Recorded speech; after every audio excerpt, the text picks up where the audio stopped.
पहली सुमराव तोला गणराज तोला कैथे लंबोदर महाराज। पहली सुमराव तोला गणराज तोला कैथे लंबोदर महाराज। हाथे जोड़ के नवावा मात रोज करहो तोर पूजा पाठ। हाथे जोड़ के नवावा मात रोज करहो तोर पूजा पाठ।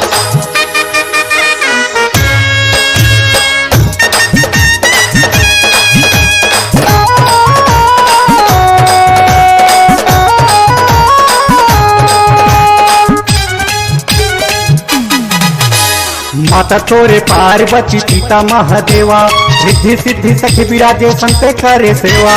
माता तोरे पार्वती पिता महादेवा रिद्धि सिद्धि सखी विराजे संते करे सेवा। रिद्धि सिद्धि सखी विराजे संते करे सेवा। बड़ दयालु हवै तैह गणराज तीनों लोक में होथे जय जयकार। पहली पूजा कराओ गणराज तोला कैथे लंबोदर महाराज।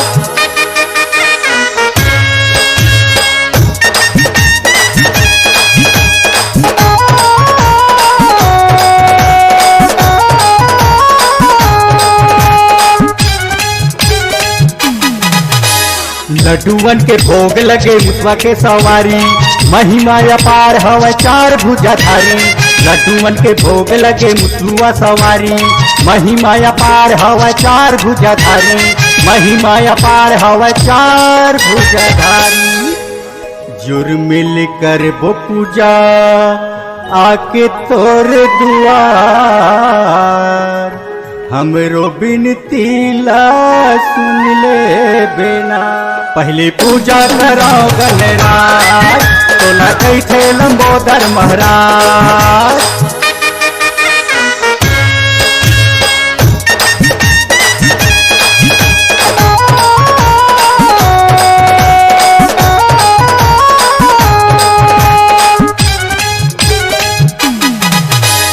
अंधल आँख दिए कोड़े हिल काया बाझल पुत्र दिए निर्धल माया।